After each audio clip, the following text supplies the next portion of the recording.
¿Cómo se hacen las mascarillas? El surgimiento del C-19 es lo mejor que le sucedió a la industria de las mascarillas. El miedo a la enfermedad es un motor seguro para el consumo a escala mundial. Dada la desesperación de las autoridades por abastecer a los asustados electores, las empresas con la maquinaria adecuada convirtieron rápidamente las líneas de fabricación para producir equipo de protección individual.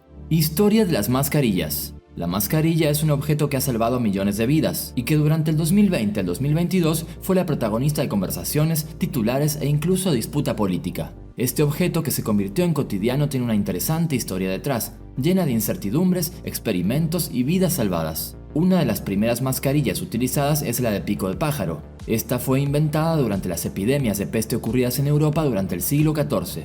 Se trataba de una máscara utilizada por los médicos que trataban la enfermedad bubónica. Estas máscaras estaban diseñadas con dos huecos en su interior con los que se podía poner incienso para soportar los malos olores. Erróneamente se pensaba que al protegerse del olor se protegían del contagio. En 1897 los médicos ya comenzaron a utilizar una suerte de mascarillas, con el fin no de protegerse o proteger de infecciones, sino de evitar esparcir gotas al toser o estornudar durante las intervenciones. De hecho, es el objetivo de las actuales mascarillas quirúrgicas. Las primeras eran muy rudimentarias, ya que estaban fabricadas con un pañuelo grande atado alrededor de la boca y nariz. Con la epidemia de gripe mal llamada española, se generalizó el uso de las mascarillas protectoras y se comenzaron a utilizar por parte de toda la población para proteger y protegerse de la enfermedad. ¿Pero de qué mascarilla estamos hablando? Aquí se empezó a utilizar la mascarilla de la que parten las mascarillas modernas. El inventor fue Hu Lien-te, y todo se desarrolló a partir de una gran plaga en Manchuria, al norte de China. Fue una plaga terrible que tenía una tasa de mortalidad del 100% en 48 horas. El médico Lien-te fue llevado a la región para analizar la situación. Esta al comienzo no atrajo la atención, pero una autopsia realizada por el médico destacaba que la enfermedad no se transmitía por las pulgas, como era entendido hasta entonces, sino por el aire. Tomando como base las mascarillas quirúrgicas que ya existían en Europa, las mejoró agregándoles más capas de material a modo de filtro. Esto supuso un gran avance. Tras esta mejora, otros médicos de la zona comenzaron a desarrollar sus propias mascarillas. Pero finalmente la de Lien-te destacó como la que protegía mejor de las bacterias en pruebas empíricas. Además era barata y sus materiales eran fáciles de conseguir, por lo que la producción en masa se disparó. Tras esto y a través de la prensa, la mascarilla se hizo popular en Europa y el resto del mundo y su producción se incrementó. Los médicos empezaron a utilizarla, también los soldados e incluso la gente de a pie, y se convirtieron en un símbolo del avance científico. Cuando en 1917 llegó la gripe española, la mascarilla de Hu era mundialmente reconocida y ayudó a mitigar en gran medida la propagación de la enfermedad, cuyos números fueron aún así terribles. La que ahora es una de las mascarillas más utilizadas es conocida como N95 y fue inventada hace 30 años por Peter Tsai, un científico e inventor de materiales taiwanés. Esta mascarilla fue aplicada primero en los sectores industriales como filtradora de partículas y su uso médico se descubrió algo más tarde. En 2018, Tsai mejoró la capacidad de filtración de la N95, duplicando su capacidad. Se cree que el desarrollo de la N95 se heredó de la original mascarilla de Hu Lien-te, que estuvo muy cerca de ganar un premio Nobel. Materiales de las mascarillas. Para la elaboración de las mascarillas quirúrgicas se usa celulosa o polipropileno.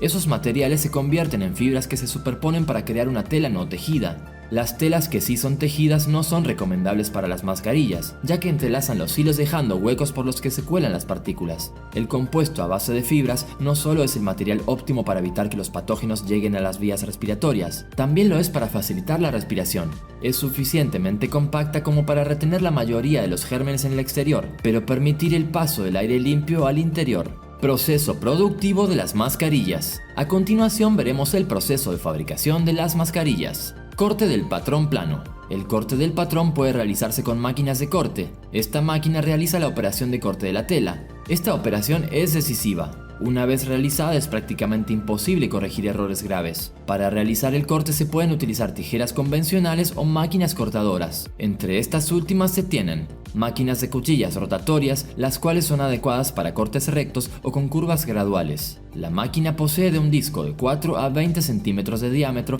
que al girar realiza el corte. Con esta máquina se pueden cortar pliegos de tela con anchuras de hasta el 40% del diámetro del disco. Máquina de cuchilla recta. Es la máquina más popular en los cuartos de corte. Consta de una cuchilla recta que efectúa el corte. Usada correctamente es versátil y exacta. Máquina cortadora de banda. Esta máquina permite cortes de gran exactitud por lo delgado de la banda.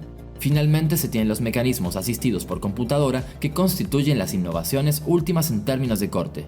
Doblado. Puede hacerse mediante máquinas de doblado. A lo largo de los años, en función de las necesidades de los empresarios, las herramientas de trabajo necesarias para trabajar la tela han evolucionado gracias a las nuevas tecnologías. Los sistemas de control modernos brindan una mayor precisión a este tipo de máquinas y mejoran sus prestaciones. Tal es el caso de la plegadora, una máquina que permite formar piezas tejidas sin necesidad de cortarlas, separarlas o soldarlas. El plegado o doblado de tejidos es un proceso de conformado en el que no existe ningún tipo de separación del material. Se realiza una transformación plástica para dar forma alrededor de un ángulo determinado a una pieza textil. La plegadora ejerce una presión determinada sobre el material para hacer que se doble y adquiera la forma requerida para el producto del que va a formar parte. La lámina textil, al estar situada entre el punzón y la matriz, se pliega de forma gradual debido a la presión ejercida. Así, la fuerza de la presión es la que define el plegado y da la forma final del tejido. Generalmente el objetivo principal es crear ángulos en las piezas textiles para lograr obtener elementos que formen parte del producto final, es decir, el cubrebocas sanitario. Esta maquinaria posee una gran capacidad para producir en masa. Su aplicación se centra principalmente en los sectores industriales. Es por esto que las plegadoras se utilizan para manufacturar objetos de salud, entre otros. Además, permiten forjar todo tipo de material. Debido a sus múltiples aplicaciones, versatilidad y fácil uso, es considerada una herramienta indispensable dentro del mundo textil. Este tipo de maquinaria industrial se clasifica dependiendo de la fuerza motriz con la que se produzca el plegado, así como las diversas formas o actuación de las fuerzas del prensado. Cosido, con máquinas de coser estándar o termosellado. ¿Cómo se consigue el termosellado? El proceso se inicia tendiendo los patrones, que se han de unir y a los que se aplica una capa de pegamento entre ambos. Seguidamente, mediante la máquina de termosellado y guiado por la mano de un profesional, se va dirigiendo la correcta posición de las piezas. A continuación, una secuencia de pulsaciones con intervalos de calor y de frío las une de forma definitiva. Transporte y tienda. Finalizadas las mascarillas, se empaquetan y una empresa de transporte, que puede ser aéreo, marítimo o terrestre, cada uno con sus emisiones respectivas, las envía a los almacenes de la tienda o a la misma tienda. Una vez allí, la mascarilla estará lista para venderse, ya sea en tienda o online, envuelto en un embalaje más o menos sostenible dependiendo del material que se utilice y el propio proceso por el que haya pasado. Si quieres saber cómo se fabrican las mascarillas, tienes el enlace en la descripción y en el primer comentario. Dale like al video si te ha gustado y compártelo con otra persona que le pueda interesar. Además, suscríbete a este canal activando las notificaciones para seguir aprendiendo. Un saludo.